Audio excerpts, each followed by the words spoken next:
കുഞ്ചാക്കോ ബോബനെക്കുറിച്ച് സംസാരിക്കുകയാണ് നടൻ സുരാജ് വെഞ്ഞാറമൂട്. ഞാനും ചാക്കോച്ചനും ഒരുമിച്ച് ഇതുവരെ 27 പടങ്ങൾ ചെയ്തിട്ടുണ്ട്. ഞാനൊക്കെ പഠിച്ചുകൊണ്ടിരിക്കുന്ന സമയത്താണ് അദ്ദേഹത്തിന്റെ സിനിമയിലേക്കുള്ള എൻട്രി. ആ സമയത്ത് മമ്മൂക്കായും ലാലേട്ടനും ഉൾപ്പെടെ പ്രതിഭകൾ ഉള്ള സമയം തന്നെയായിരുന്നു. എന്നിട്ടും ചാക്കോച്ചന് പ്രേക്ഷകരെ കൊണ്ട് നമ്മുടെ ആളാണെന്ന് തോന്നിപ്പിക്കാൻ എളുപ്പം സാധിച്ചിട്ടുണ്ട്. നമ്മുടെ വീട്ടിലെ ആളാണോ നമ്മുടെ ചാക്കോച്ചനാണോ എന്ന് തോന്നിപ്പിക്കാൻ അദ്ദേഹത്തിന് സാധിച്ചു.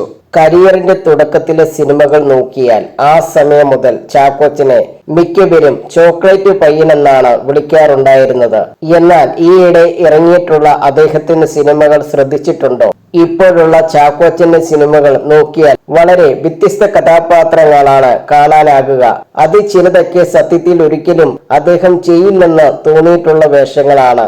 ഇനിയും ഒരുപാട് സാധ്യതയുള്ള നടൻ കൂടിയാണ് ചാക്കോച്ചൻ. ഒരു സുഹൃത്ത് എന്ന നിലയിലും ഒരു സഹോദരൻ എന്ന നിലയിലും എനിക്ക് ഓർക്കുമ്പോൾ ഏറെ അഭിമാനമുള്ള കാര്യമാണ്. സുരാജ് വെഞ്ഞാറമൂട് പറയുന്നു.